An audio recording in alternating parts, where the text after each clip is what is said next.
Why do the holidays have to be so hectic? There's so much to do. How will we ever get it all done? Why does it have to be so busy? In this video, we're going to see how John the Baptist handled being under pressure.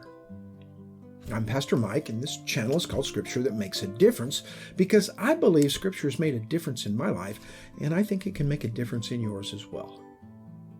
So all the videos in this channel aim to show how the passage we're looking at makes a difference today. Now, if this is your first time here, you can learn more about this channel in the description below. And if you find you like hearing how specific passages make a difference in your life today, just click that subscribe button and you'll get more. Holidays seem to be a real calendar killer. They add to an already stressful life. I learned this as I try to plan a trip to see my grandkids around Christmas time. I hear about all the things my kids and my grandkids are involved in the December and January season. The decorating for the holidays, the charitable opportunities in their small town, all the work parties that people invite them to, and baking goods so that they can contribute to a holiday atmosphere. Sending Christmas cards or going to school programs or just visiting friends are all things that we do more of during the holiday season. And I notice sometimes how many of these things seem to be designed to please other people. But there was stress in John the Baptist's life too. Now, if you want to read this passage, there's a link to the English Standard Version webpage on Bible Gateway that you can click down below. You can go and read that. Just pause this video and read that and then come back and hear the rest. Now, this passage breaks down into a couple of pretty clear divisions.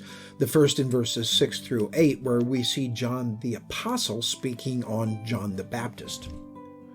John the Apostle knew clearly that the Baptist was sent from God, and that God's intent in sending him was that the Baptist be a witness. And the Apostle knew that the Baptist was not the light. But the Baptist knew enough to tell something about the light. It's significant to remember that witnesses don't need to know everything.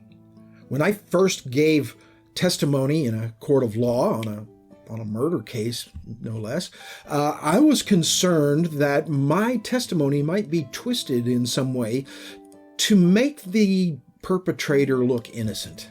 And I was obviously nervous about this, and the prosecuting attorney came to me and asked me about it, and I explained that I was very conscious that I might say the wrong thing and give this guy a way to get off the hook.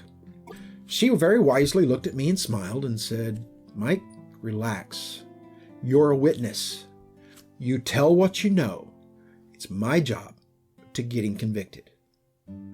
John the Baptist didn't have to know everything. John the Apostle didn't have to know everything. They just had to have something to tell, to be a witness of what they knew God had done, is doing, and will do. To basically acknowledge that God is always at work, and that He's at work in our lives, and that we can trust Him with the things that we aren't able to do. The second clear division is John the Baptist on John the Baptist, or John recognizing his own identity.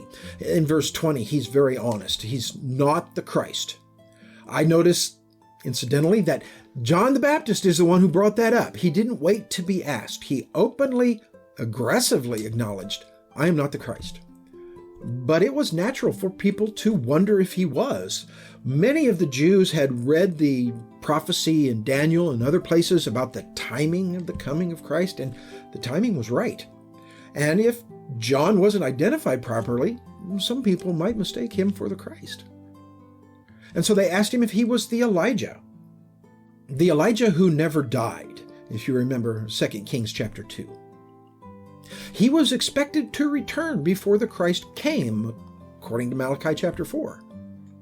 And he was expected to restore all things. But John denied being that Elijah. So they asked him if he was the prophet. And the coming of the prophet had been predicted all the way back to Moses' day in Deuteronomy chapter 18.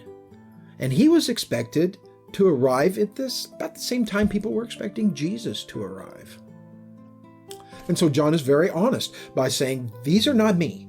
I don't have to live up to these things. But he did say who he was. Someone else. They asked who he was, and he quoted Isaiah 40, verse 30 to him, where he talks about being a messenger who's come to prepare the way and to make straight the way for the Lord. So he was asked why he baptizes. And again, John recognizes who he really is. And he explains that he's baptizing to announce to them that someone else is coming.